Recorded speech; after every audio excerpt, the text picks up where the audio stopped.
j'espère que vous allez bien. Il y a quelques années, j'étais intéressé par faire des concours, et ça peut vous intéresser, sauf que dans les concours de cinéma, quand on fait un court-métrage, déjà il faut l'écrire genre dans un temps qui est super court. Tu peux pas forcément vraiment prendre le temps de bien faire un bon découpage technique et tout. Il te faut un scénario et après tu brodes quoi. Malgré tout, j'arrivais quand même à faire des trucs à cette époque-là en termes d'écriture, bon qui étaient pas très ouf, on ressortait un petit peu d'électrocardiogramme plat, c'était un petit peu bon. Je venais d'arriver ici dans le terre-terre où je suis aujourd'hui et j'avais pas tous les potes que j'ai aujourd'hui, donc pour faire des courts-métrages, des petits films, des machins, c'était un peu laborieux, tu vois. Même encore aujourd'hui, j'ai un peu du mal à trouver du monde. C'est surtout parce que j'ai aucun putain de scénario et que avec le coco et avec le Covid, c'est un peu la galère parce que tu peux pas vraiment voir beaucoup de monde. Mais quand même, il y avait un concours il y a quelques années organisé par Olivier Schmitt, donc Olivier Schmitt, créateur vidéo, tout ça. Et dans ce concours, on pouvait gagner des trucs vachement cool, genre je crois que c'était un Nikon Z6, un truc comme ça, c'était des bons trucs, tu vois, des bons trucs. Alors moi j'avais déjà mon 80D, mais ça empêche pas, si tu veux, je voulais faire un truc. Il avait donné un thème et tout, et puis je sais plus trop ce que c'était, mais je fais mon truc. Et il fallait trouver des gens pour faire ce truc-là. Alors évidemment, mes potes à ce moment-là, ils pouvaient pas des masses, ils étaient pas méga chauds de faire ça. Mais j'avais quand même une salle, j'avais quand même un type pour m'aider, et il me fallait vraiment des acteurs, une équipe technique. Alors ni une ni deux, je fais ce que je fais d'habitude pour ça, je poste un truc dans ma story Instagram, d'ailleurs suivez-moi sur Instagram, je recrute parfois des gens là-bas pour des tournages, et genre bonjour, est-ce que vous êtes disponible, est-ce que vous avez envie, est-ce que vous pouvez faire un truc. Et no joke, il s'est passé ça, il y a eu aucune réponse. Oui, si tu veux, genre personne n'était disponible sauf 2 personnes. Et c'est là que ça commence à être un peu rigolo, on va anonymiser les choses, mais premièrement il y avait une donzelle, une asiate, voilà bon... Il se trouve que par le fait, dans ce fait, j'étais un peu en crush sur une asiate à ce moment-là, enfin d'origine asiate, donc forcément ça... Si tu veux, ça allait jouer un petit rôle après. Et un belge. Enfin, je crois. Donc une fille et un gars, je me dis chouette, je vais pouvoir réaliser mon truc, donc je commence à faire une discussion, à discuter, ouais, salut, t'habites où, est-ce que t'es chaud pour venir sur Patapon les châteaux?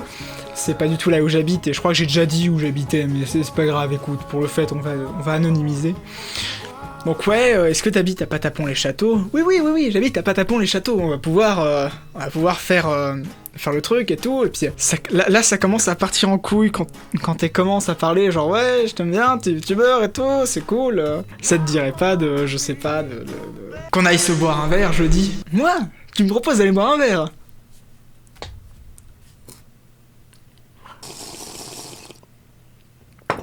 Mais je suis flatté, t'habites dans la région. On commence à discuter et tout. La meuf elle me dit ouais, on se retrouve où et tout, et puis je lui dis on se retrouve je sais plus comment il s'appelle le bar qu'il y a dans mon bled, mais au bar qu'il y a dans mon bled, et puis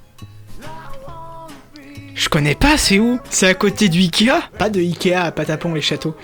Et en fait elle m'a fait croire, elle m'a dit qu'en gros, Patapon les châteaux, elle pensait que c'était que je parlais d'un obscur quartier, je sais plus où, à Vancouver ou à Québec. Non. Mais enfin, mais t'es conne. Qu'est-ce que tu veux que je te dise avec ça? Bon, du coup, je déprime un peu, tu vois déjà, parce que ça, tu sais pas trop, tu vois, j'étais vraiment naïf. Je suis encore naïf. J'étais vraiment con, par contre. Bon, je le suis aussi, mais moins quand même, enfin j'espère qu'il y a une évolution quand même. Et mes espoirs en tant que créateur se reportent sur la deuxième personne, le belge. J'étais con comme un patin, ce mec.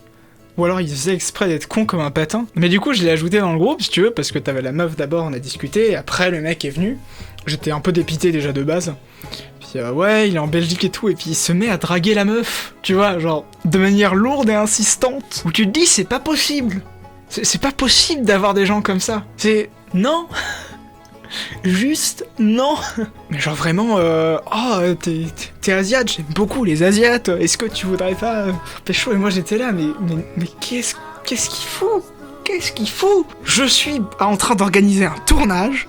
Les 2 Gugus, je les connais ni d'Eve ni d'Adam, c'est un bordel. Et puis ça s'est barré en concours de beat en mode ouais, moi j'ai plus d'abonnés, ouais, moi j'ai moins d'abonnés. J'ai paumé sa chaîne d'ailleurs, l'autre Gugus. Mais c'est parti à un moment où la donzelle, elle a commencé à sortir des trucs genre ouais, t'as plus d'abonnés, c'est trop cool, mais moi je préfère Slobodan parce qu'il est mieux. Il fait plus de qualité. Et ça s'est fini en autre boudin, j'ai eu personne pour mon tournage, et j'ai pas pu tourner du coup, donc j'ai pas pu participer au truc. Je suis déçu parce qu'il y avait des choses à gagner, et puis l'idée de base du machin était pas si mal pour un concours. Parce que généralement les films dans les concours c'est éclaté. Mais j'ai une longue histoire d'amour avec les concours comme ça, où ça marche jamais si tu veux. À chaque fois qu'on m'appelle, soit c'est trop tard, soit il y a des trucs comme ce que je viens de vous raconter. Il y a un moment quand tu fais les tournages, faut faire attention à qui tu trouves et qu'est-ce que tu fais. Parce que c'est dur, parfois. De trouver des gens, c'est dur parfois de... Et du coup voilà, il y a un moment, je pense... Quand tu fais des tournages comme ça, compte sur tes amis, même si t'as pas d'amis, tu t'en fous, va voir les gens dans la rue et fais « Salut, est-ce que tu veux tourner ?» Qu'au moins tu vois la personne, tu sais pourquoi elle part. Les recrutements sur Instagram, je sais que j'ai des potes qui ont beaucoup de mal aussi avec, parce que j'ai des potes qui ont des commus sur Instagram complètement toxiques et complètement... vraiment des connards, ou qui ont une minorité de connards qui fout la merde, avec des histoires de gens qui se ramènent et qui... Ouais non, mais moi je tourne pas, moi je viens juste pour regarder le truc. Il y a de quoi être fatigant. Vous savez, les gens, quand nous on fait des courts-métrages, des films, tout ça, c'est important pour nous. On joue parfois notre avenir quand on est jeune, dans le sens où on essaie de faire des choses qu'on va peut-être mettre dans des dossiers d'entrée pour des écoles. On fait pas ça juste parce que, oh là là, c'est cool de faire des courts-métrages.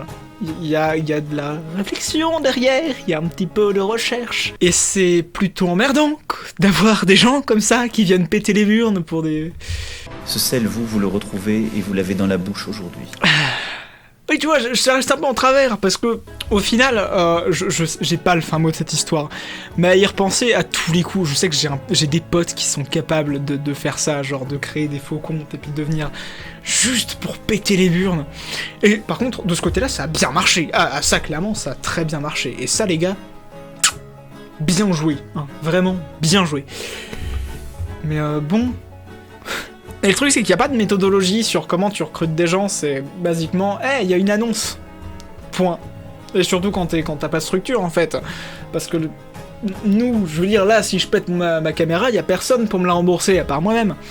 Et est-ce que j'ai les fonds pour me racheter 1300 balles comme ça de matos juste pour ma caméra? Moyen, tu vois. Moyen. Et ça fait chier quand t'organises des journées de tournage, même si personne n'est payé, de toute façon t'as pas les moyens, hein.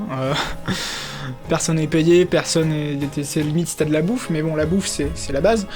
Mais voilà, c'est emmerdant. Donc voilà, c'était une petite histoire de mon cru qui m'est arrivé il y a quelques années. J'espère que vous l'aurez apprécié. Si c'est le cas, n'hésitez pas à partager cette vidéo. Vous connaissez la chanson habituelle.